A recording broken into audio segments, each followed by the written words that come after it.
waiting on the results of a newly opened investigation inquest on their death. The British government has been non-cooperative in the death of Kathleen Thompson.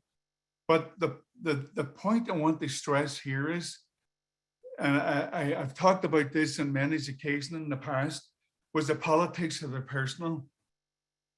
It impacted me personally. It made me feel terrible. It made me see the British actions in the north of Ireland for what they were.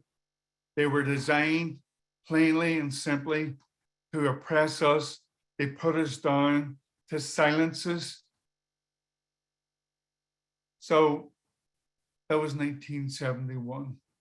There was a lot of other things happened. The IRA started responding to the British. So things were starting to escalate. And then came 1972 and Bloody Sunday. There's a few things I would like to say about Bloody Sunday.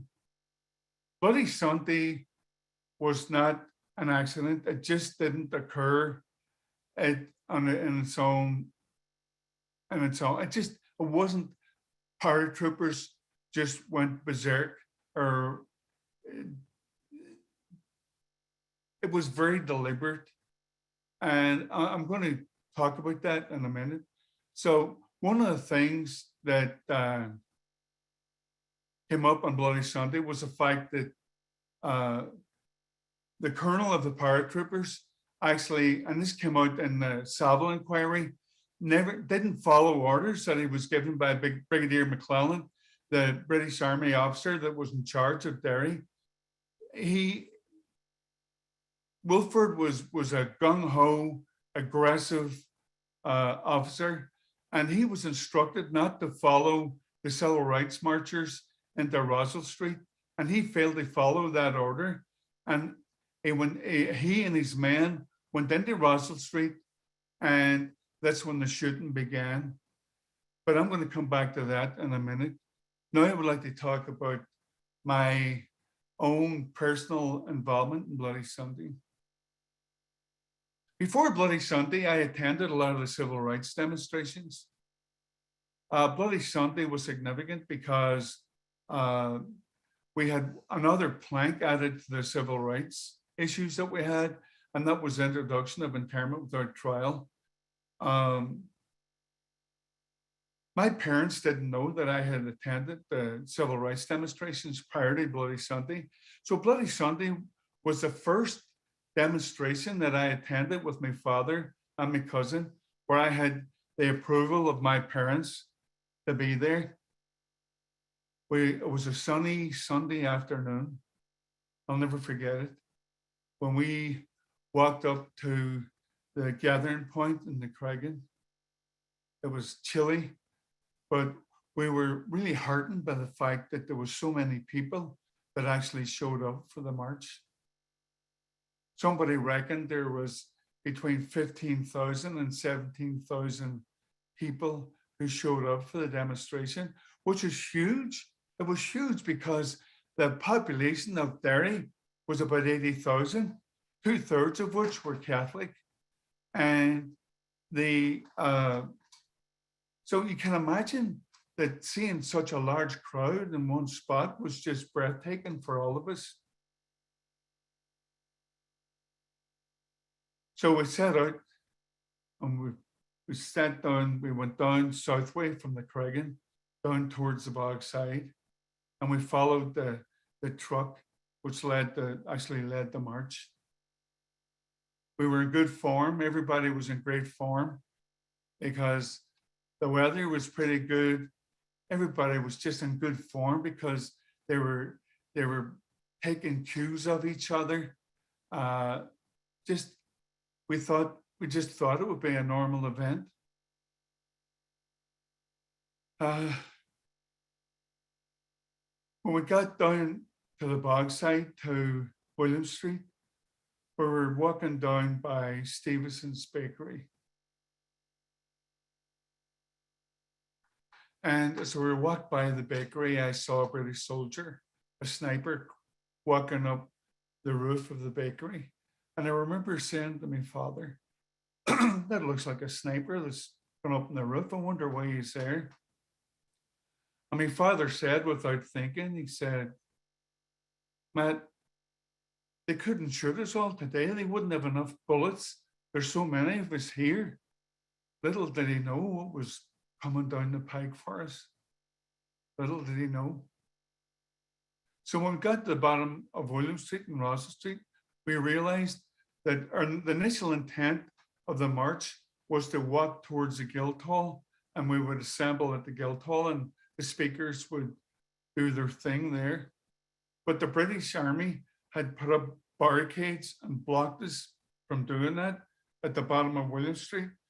So at the last minute decision, the organizers of the march decided we would convene at Free Dairy Corner. So all of us went round the corner off William Street onto Russell Street. We made our way to Free Dairy Corner, and people started talking. Bernadette Delvin was there, Eamon McCann, and a few other speakers. I looked round and I realized that I had lost my father and my cousin. So I was a bit concerned about that. So what I did was I made my way back down towards the British Army barriers in William Street. I got down there and there was some young people who were throwing stones at the British Army.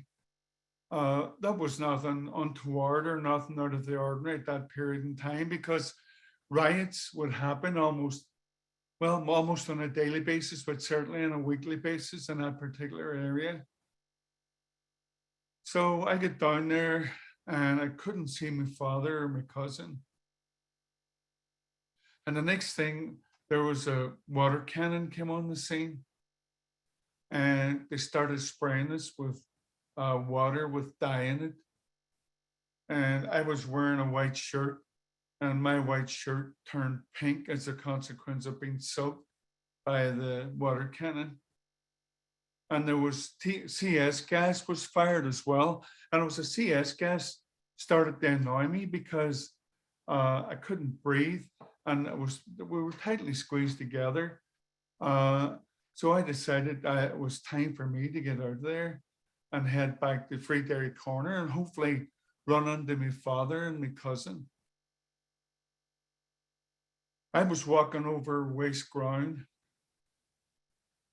in Russell Street. And I don't know what made me, there must have been some noise or something that made me look over my shoulder. And as I looked over my shoulder, I saw paratroopers coming from the direction of Great James's Street, the other side of William Street. And I thought, this is not good. This is bad news. I just knew that intuitively. So I started moving even quicker, picked up my pace and started moving towards Free Dairy. Next thing, I heard shooting. And I want to pause at this point. The thing is, there's a time and a place for academia to gather the facts, to collate the facts, and to create a totality of a picture of what happened on Bloody Sunday. But the point is, there was no one floating in a hot air balloon over the bog site on that particular day. So what I'm about to tell you is my own story, what I witnessed, what I felt. And the truth of the matter is, it was a very small slice, a microcosm of what actually happened on the day. So I was one of that one microcosm. There was thousands of other people who had the same experience, who, when you glue all our stories together, then you get the totality of what actually happened. So once I heard the shooting, I I can't begin to tell you what went through my head at that particular point in time. I started running, and I was running kind of slouched over. You had this feeling that if you slouched over, you'd be less likely to be hit by a bullet. But there was noise. There was a noise of the shooting. There was people screaming. There was just noise, and it was just a cacophony of sound. And as I ran up William Street, there were stone barriers or stone barricades across William Street. And as I ran towards those barriers, I saw people falling. At that point, I had no idea what happened to them. I had no idea if they got up or didn't get up. But as I moved up the street, I saw Barney McGuigan's body lying outside the high flats. Barney had been shot through the eye, going to help someone by those stone barriers that had also been shot.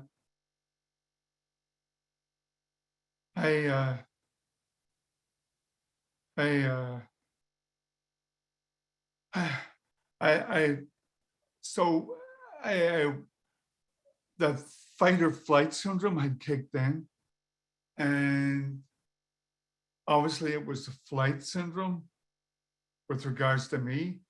And I was determined to get to Free Dairy Corner and over a barricade that was there, a barricade of old cars, and get to relative safety. As I got to the corner, the street that Free Dairy Corner was the gable end of was still there at the time. So I got into one of the doorways there and listened to the shooting, and I could see the paratroopers moving about and arresting people. And I just knew it was, I couldn't get out of the doorway. It was bad. And I was kind of frozen and kind of not. It's kind of hard to explain, really.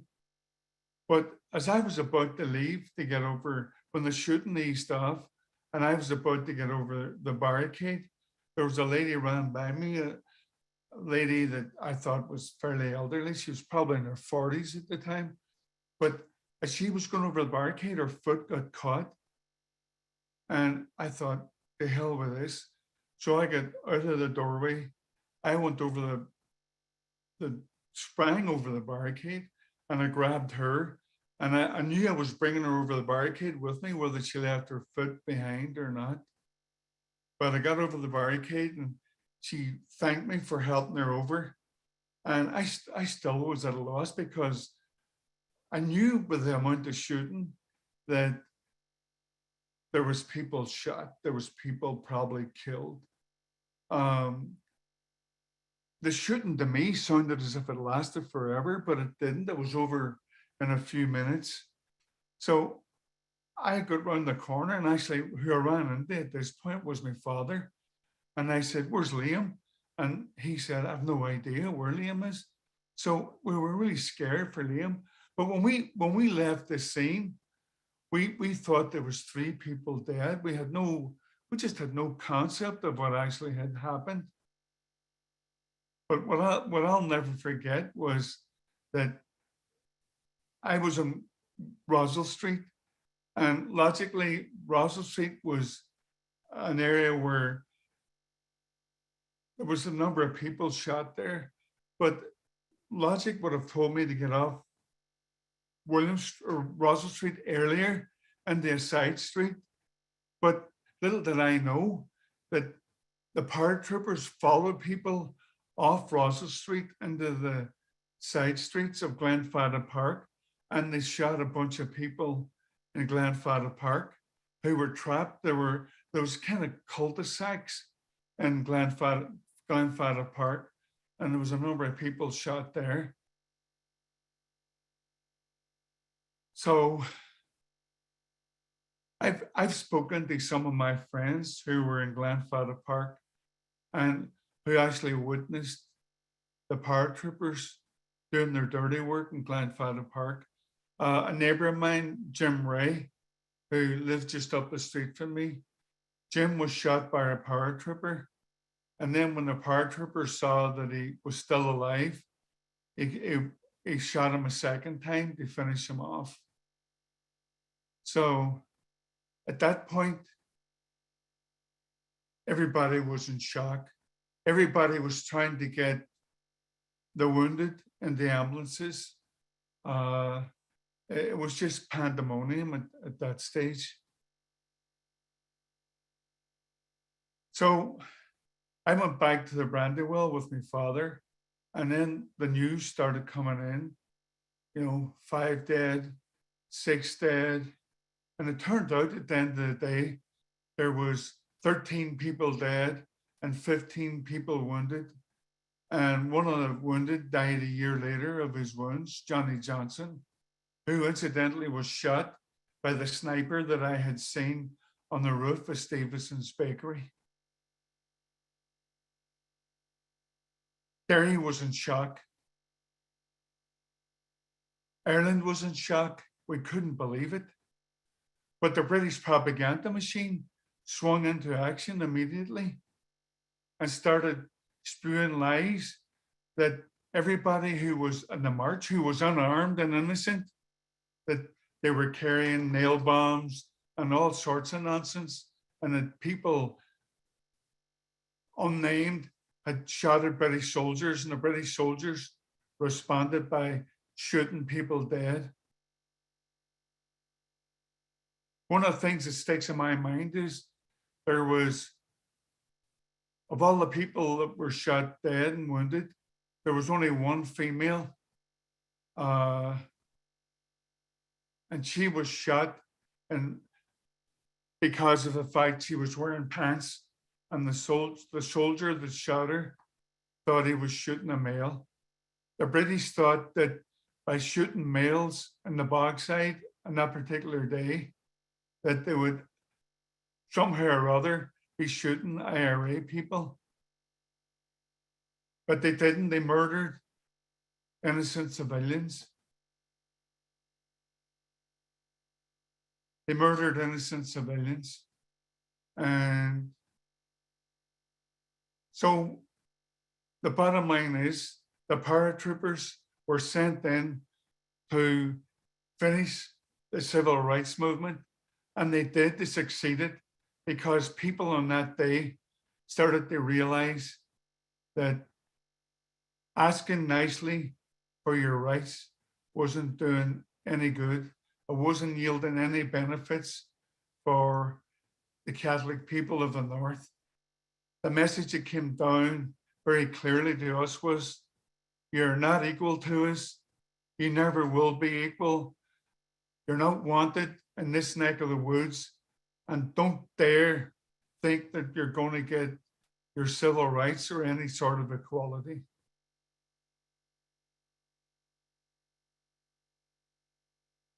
The impact of Bloody Sunday never really, truly hit me until it was time for the funerals. And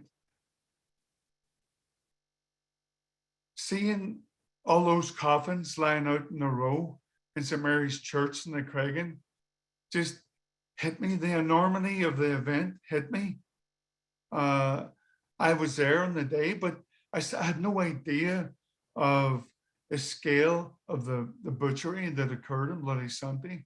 But when I saw those 13 coffins laid out in St. Mary's Church, it somehow really resonated with me that just how horrible the event was. It was a rainy day, the day of the funerals. And it just seemed as if the heavens had opened up. And it sounds corny, but it feels as if, it really felt as if the sky was crying for us. The sky was crying for us on that particular day. And we buried our neighbors, we buried our friends. And we did so with sadness. Sadness because we were a tight community and we knew our neighbors and we knew our friends. And this just hurt us all individually as well as collectively.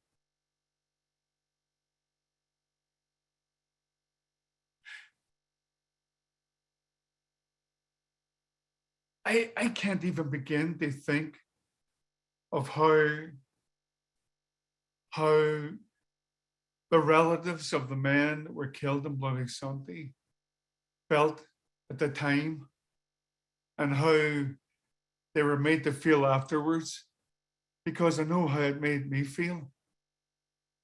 The salt that was rubbed in the wound was rubbed in by the Woogery Tribunal, which the British government appointed. And that tribunal, which was a farce, it was an insult to the people of Derry and to all the nationalist people in the north, found the paratroopers not guilty of anything of consequence. I think the worst thing the Woogery said was the actions of the paratroopers bordered on the reckless. What the hell does that mean? They murdered our people. They murdered us without thinking about it, without any second thought. And then worse than that, the Queen gave Colonel Guilford a medal. So he was given a medal for killing innocent Catholics. I know with the Woogery Tribunal and subsequently with the Savile Tribunal, the focus was on the paratroopers. But the truth of the matter is, there was people further up the food chain in the government who gave approval for what happened on Bloody Sunday. Brigadier General Frank Kitchen, I want to talk about him for a minute. He was a main counterinsurgency theorist for the British Army. And he had a special relationship with the paratroopers, particularly with the support company of the paratroopers. And he was somebody that wrote a book called Low Intensity Counterinsurgency Operations. And he was involved in all sorts of dirty tricks. And he masterminded what happened in Ballymurphy. There's no shadow of a doubt in my mind about that. And he masterminded what happened in Bloody Sunday. Guilford ignored orders from Brigadier Pat McClellan, the main British officer in charge of Derry. And the reason that Wolford felt comfortable ignoring those orders was he knew he had the backing and the approval of that same general. God, it's hard thinking about this without going back to the day, going back to the events of that time. So that was the Woogery, salt in our wounds. In 2010, we had the report of the Savile Commission, which found the paratroopers guilty of murder, which vindicated the relatives of those that were shot on Bloody Sunday by saying that they were unarmed and that they were innocent.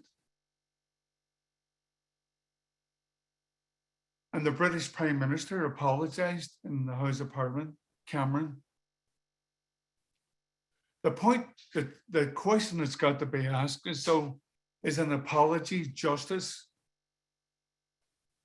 And I don't think it's justice. They charged Soldier F, and that is still ongoing. There's nothing has come about as a result of Soldier F.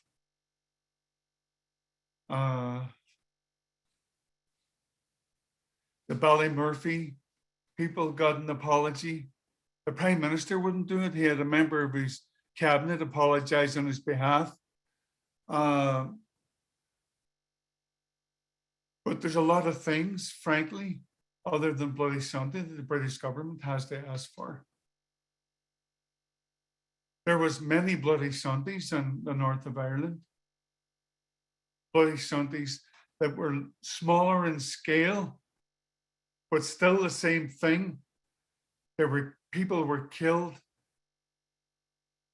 by loyalist paramilitaries in collusion with British military intelligence, in collusion with the RUC.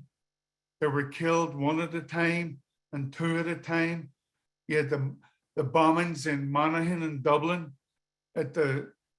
which was done in collusion with British military intelligence.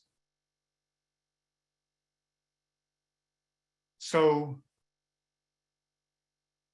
what justice has there been for those people? The Glenanne killings, the list goes on and on. Our people were slaughtered. They were slaughtered with the cooperation of British intelligence, with the approval of the British government. And now the British government is trying to stifle meaningful investigations into all those events. And again, the message comes through real strongly that we were not worth anything. Catholics had no worth. Nationalists had no worth. Republicans had no worth.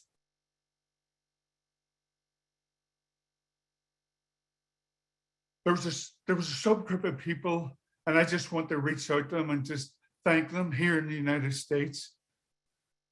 There's men and women who showed up, men from the AOH and men who weren't in the AOH, women from the LAOH, and just regular people who were incensed by the denial of civil rights. Women who showed up week in, week out, in the heat of summer and the cold of winter. They protest at the British Embassy. They protest in St. Louis, Pittsburgh, Cleveland, New York, who kept the flame alive and who supported the families of Bloody Sunday and who supported the families of all those people in the north that were butchered.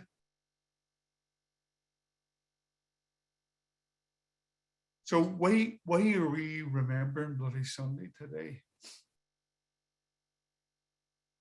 Well, I remember the expression, it's a truism, that none of us truly die. Or we die twice.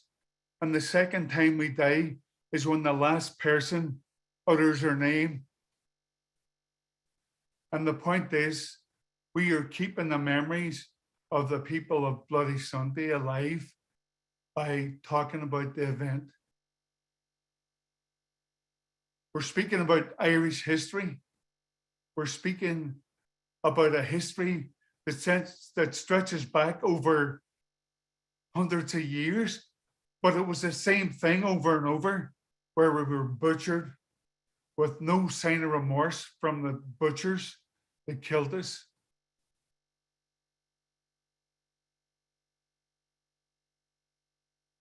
So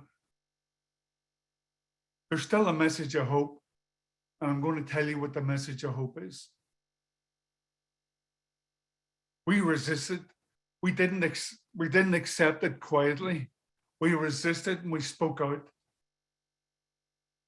Over here in the States, those men and women that spoke out counteracted the British propaganda machine, a propaganda machine that spewed lies on a daily basis, a propaganda machine that had millions of pounds supporting it.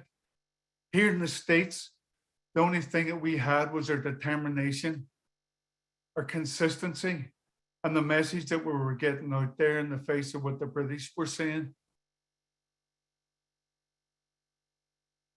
The people in the United States, our people here, were in lockstep with our people that were suffering in the north of Ireland. Long Kesh, the H blocks of Long Kesh and the horrible events that occurred there that led to the hunger strike, the dirty protest, our women in Armagh jail, our men in jails in England who were horribly abused. Oppression is what was our lot. That's what we had to tolerate, but it's also what we had to fight against. And the truth of the matter is, the situation has changed because of the fact that we didn't suffer in silence, because of the fact that we resisted.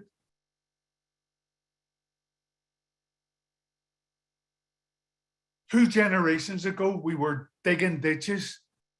And today, our children are doctors and pharmacists. No longer are we subjected to the denial of education. We've got education. We've demanded our rights. And we can stand tall and proud in that matter. I remember the words of Bobby Sands. He said, our revenge will be the laughter of our children. And that is true. That is so true.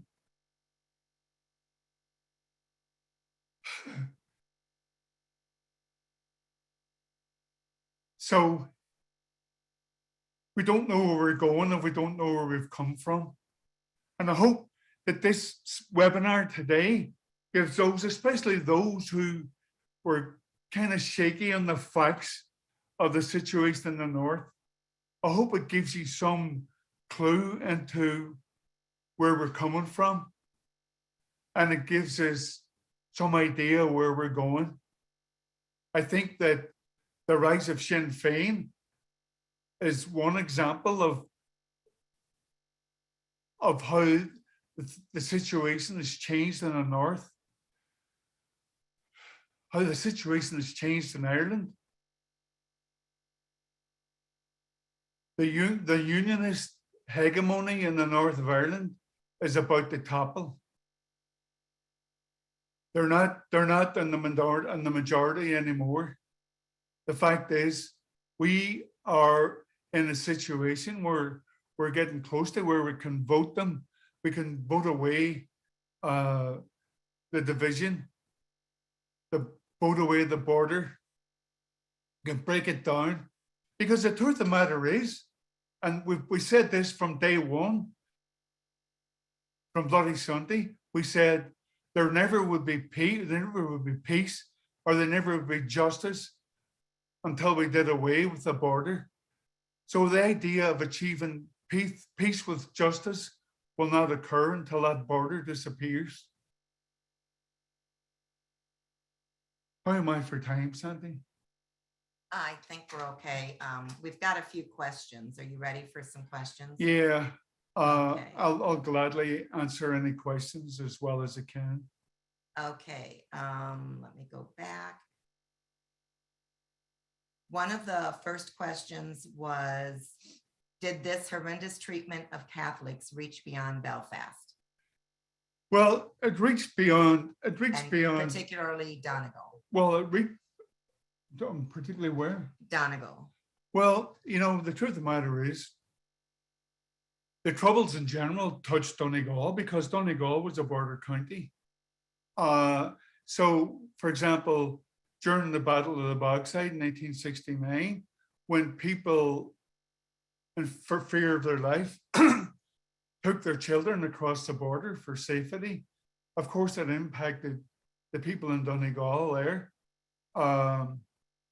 Donegal was part of natural hinterland for Derry, for economics and so forth. So in terms of when they come across the border to shop, they would suffer the same harassment by British patrols, by British checkpoints that we suffered on a daily basis. And I think to a certain extent, it impacted Donegal too politically.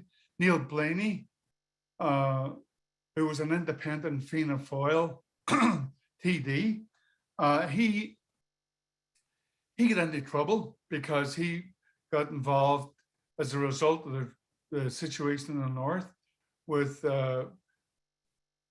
buying arms and shipping them to the north.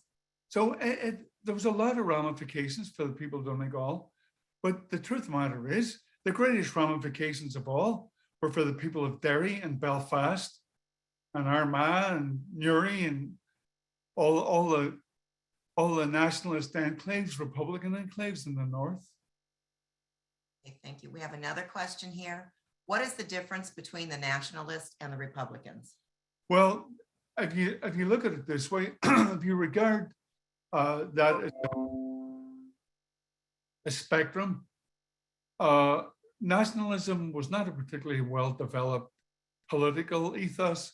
It was just basically they subscribed to the idea of United Ireland. Republican philosophy was a lot more developed and had various elements to it. And for example, non-sectarian, certainly do away with the border, the equality of everyone participating as equals, the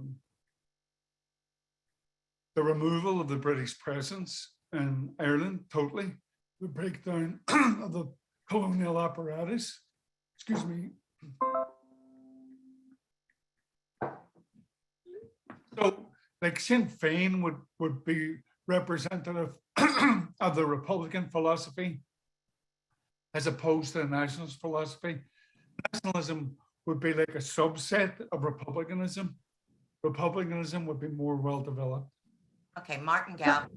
We'd like to recognize Martin Galvin. He's the FFAI chair of the AOH. So Martin, please unmute yourself.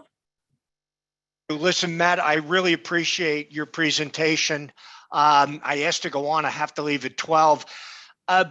Two things. Number one, we're happy that the AOH also supports you in terms of getting all the things that you were promised in 1997 as a deportee here, and hope we get a better job of doing that. But the main thing, yesterday there was a report into collusion in South Derry. It showed that 19 people were killed and illustrated a number of ways in which there were collusive behavior.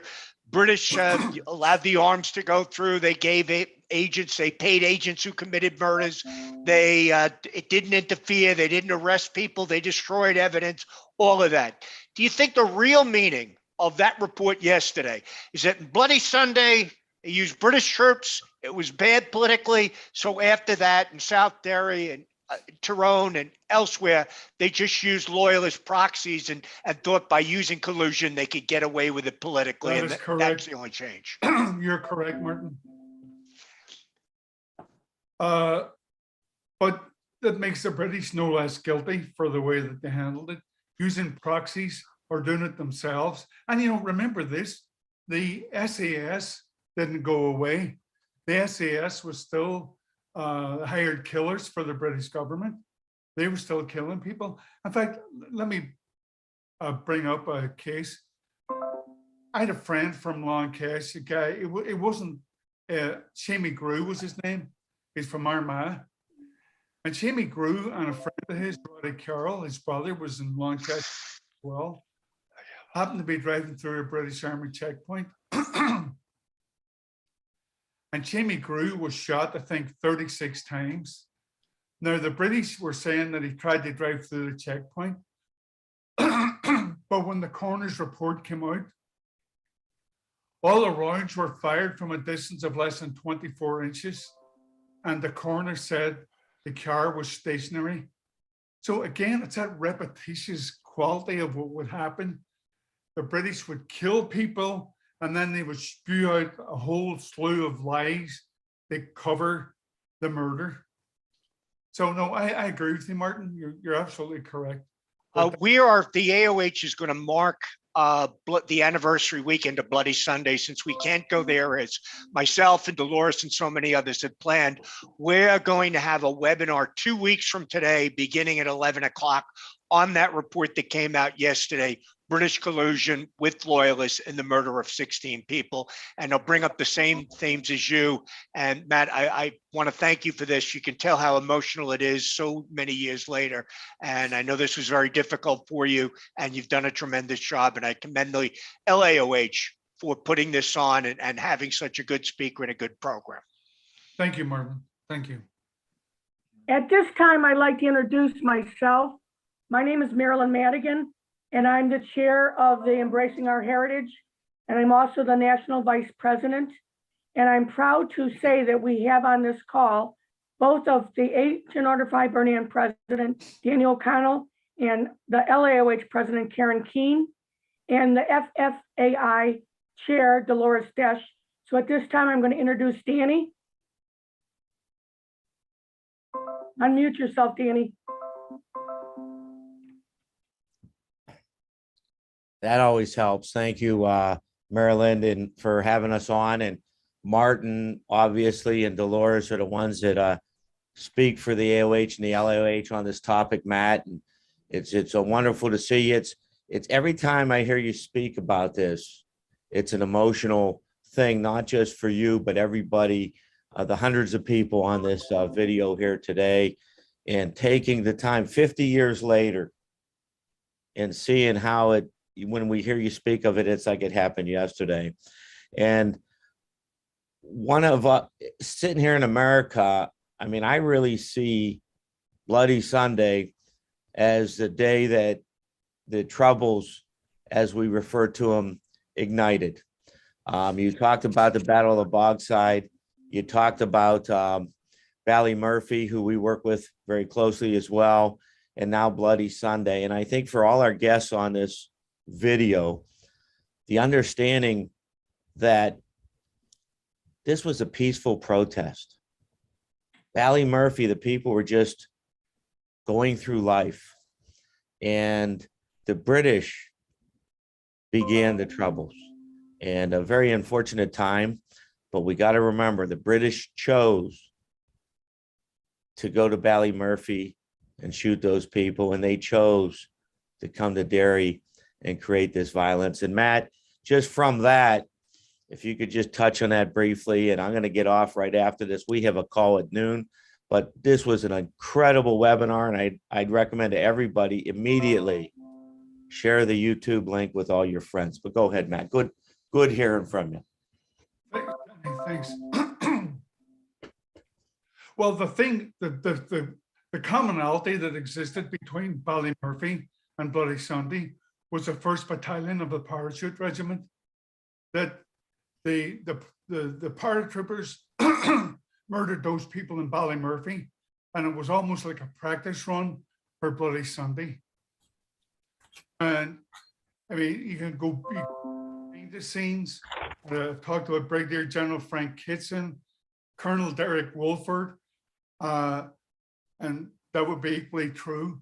And the fact that we've hunted down everyone except the people that need to be hunted down, and that's those in government, those further up the food chain who approved the actions of the paratroopers.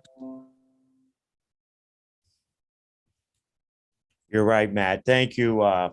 Thank you. Great job. We know how difficult this is, but this educating people from around the world is so helpful. So thank you very much. Thank you. And thank you, Danny, for having the AOH officers on our call. We really do appreciate it. And at this time, I'm going to introduce our national president, Karen Keene. Good afternoon, everyone. And again, thank you, my brother, National President Danny O'Connell, for your continual support.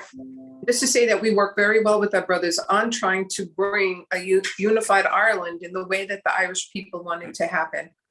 And another thing is, this is a civil rights issue. And so many things, we're hearing this from Matt on a personal level, his experience, and it's heart-wrenching to hear that someone we know, and any person in what we would call the first world is going through this. But basic civil rights are a problem for all of us. And in 2 weeks, our political education committee will be having someone on to talk about civil rights here in the United States. And I ask you to please to join in on that.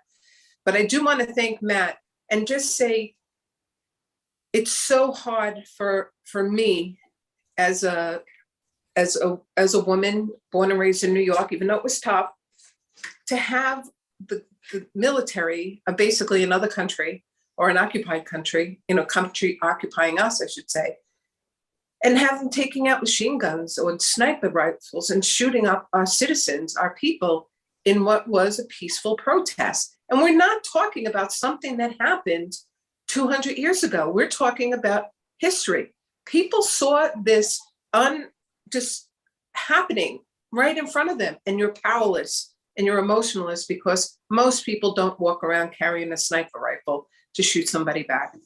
And the way that it scarred you and all of the people of Derry is something that we have to make sure never happens again. I agree. So I just want to now introduce my friend Mochara, our National Freedom for All Ireland person, Dolores Desch. And Dolores has educated and inspired so many of us women on the side of the LAOH to become more active in these issues. And we are so blessed to have her and all her energy and knowledge working with the LAOH across the country and with our brothers in the AOH. Dolores? Oh, thank you very much, President Keene. First of all, I want to thank Matt for being here today. I also want to thank Marilyn for doing such a great job with her team on this webinar. It's absolutely fantastic. But to go back to some of the things that Matt was talking about, Para One was brought in for a reason. They were brought in because Derry was a threat to the British government. Derry was a threat because the people there were not standing down and they were marching for civil rights. They were taking the legitimate way. They had also had journalists there. And that was the saving grace of that march, because that march was recorded. It was recorded, and now we have the films of what happened. But make no mistake, this was deliberate, like Matt said. This was calculated to send in their most brutal force to quell the people that were trying to make change, that were trying to make a difference. Fighting against internment, fighting against having your children and your husbands rounded up and put behind wires, behind barbed wire, I should say, without any kind of trial. The people were fighting for that. That's all they were marching for. And to break the people was what the British aim was. If you look at who was shot, there were 6 children. They were 17 years old, shot and killed. What does that say about the government? That was just unacceptable. It just kept going on and on. And what the people didn't know back then, none of us knew, was this was going to continue to happen year after year after year. And the trauma that was inflicted by these troops, you can see it when Matt talks, it doesn't leave them. And the only thing we can do right now is to help families, help them by supporting groups like Relatives for Justice, which we do through Freedom for All Ireland, and helping groups like the Pat Finucane Center, and funding the Free Derry Museum, because they have a great exhibit there of all the artifacts of what happened, film clips, coats where you can see the bullet holes are in the back of the jacket. And, it's just a testament to what happened. We wish we could be there at the end of this month.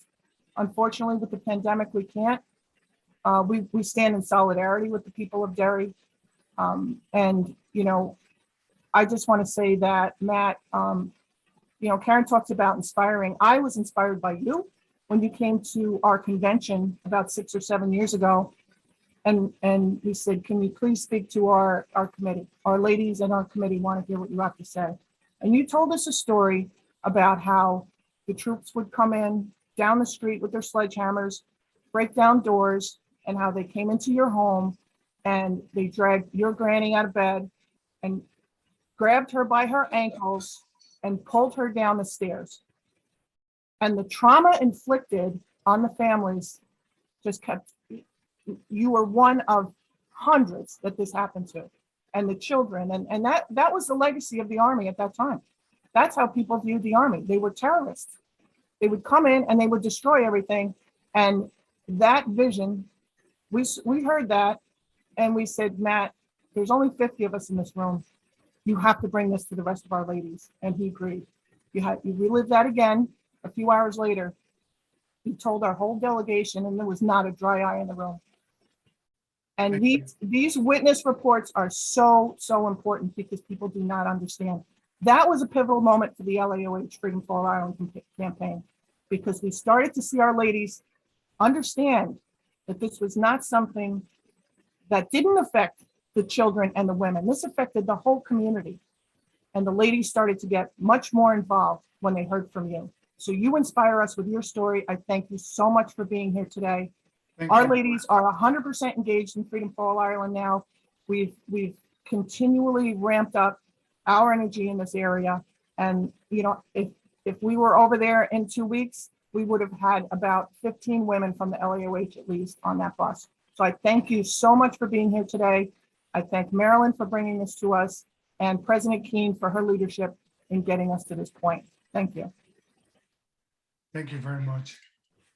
Thank you, Dolores. And I just have to thank Matt personally for sharing his story. This was a difficult story to share, but it was one that I think everyone on this call appreciated.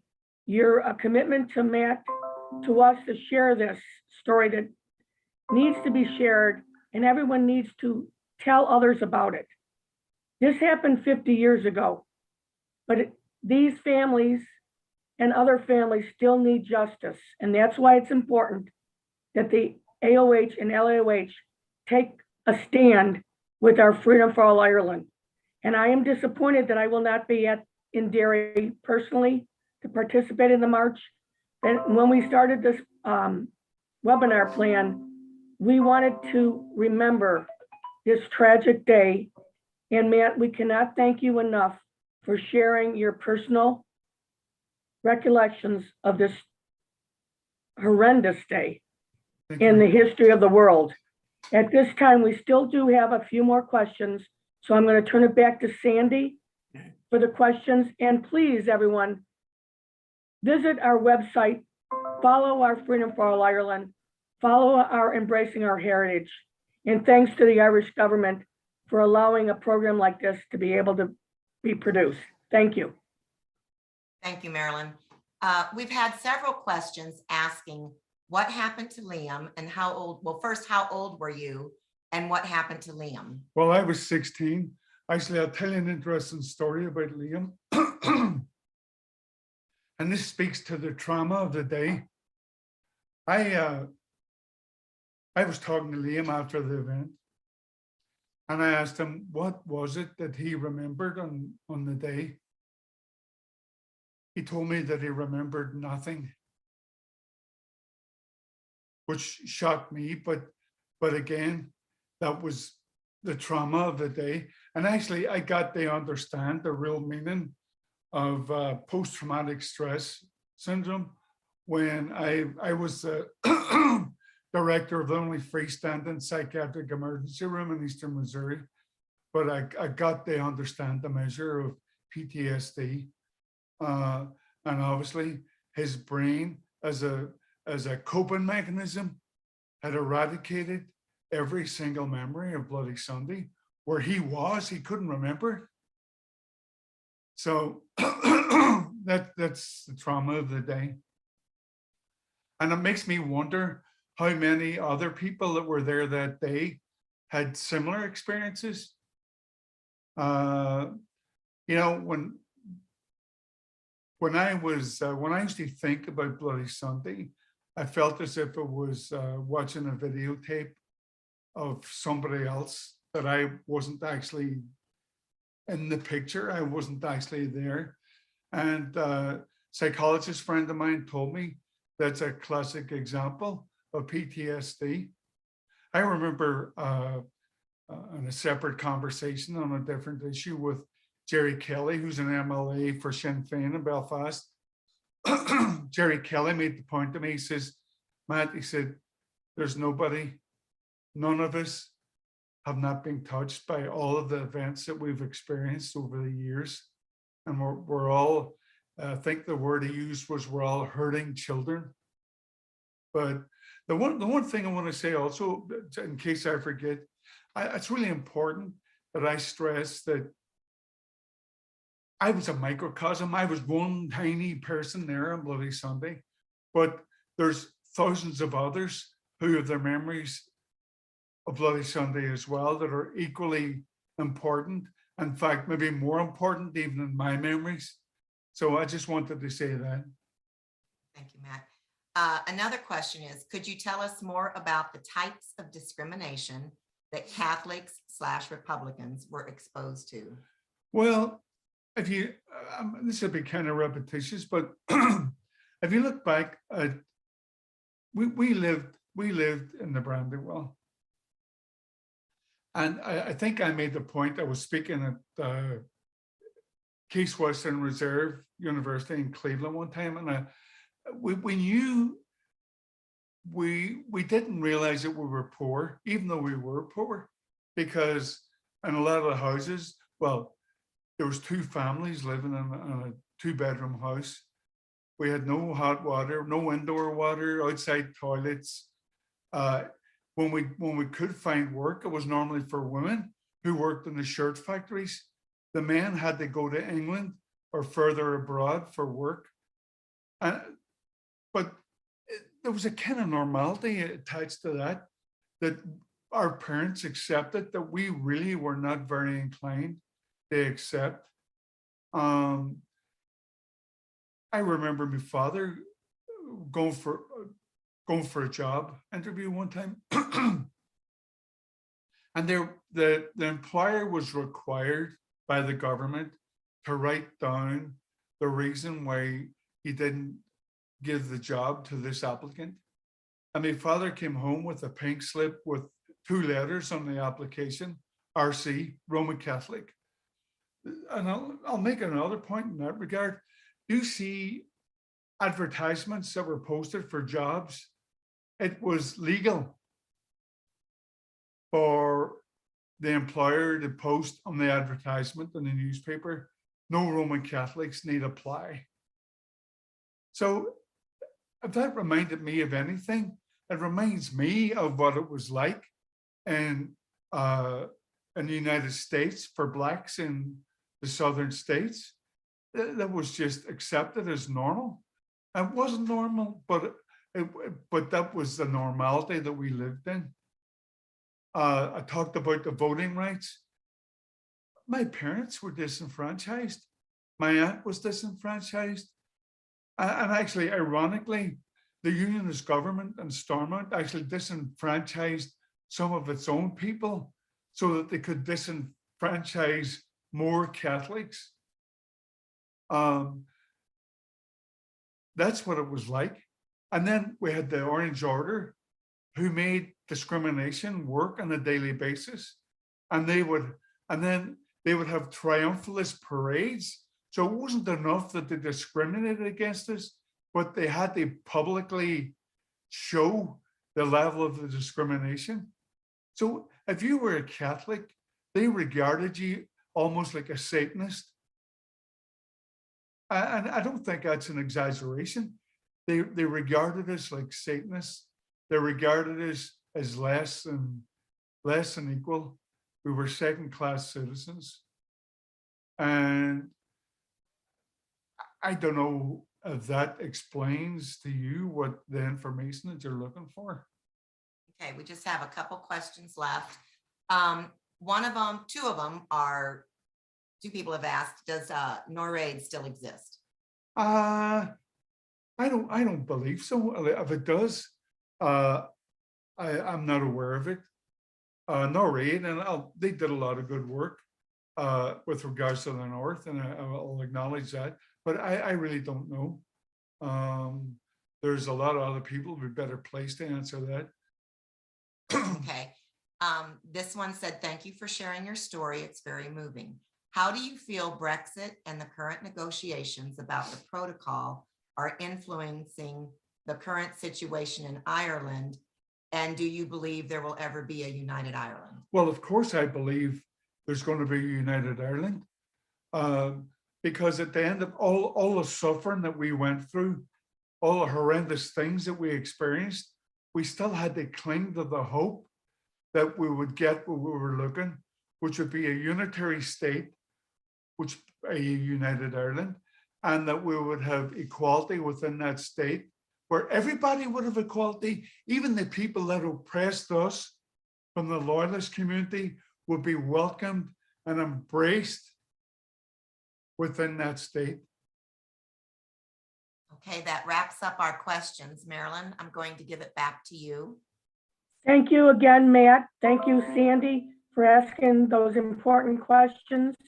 Also was recorded live on our LAOH National YouTube. Please share this. We want to get this story out, and these families in the North all get justice, get answers for what really happened. The British government needs to accept responsibility for shooting at innocent people.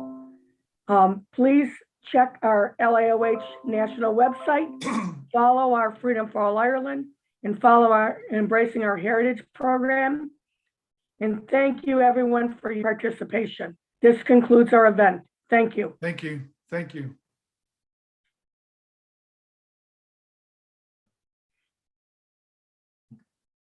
How did I do?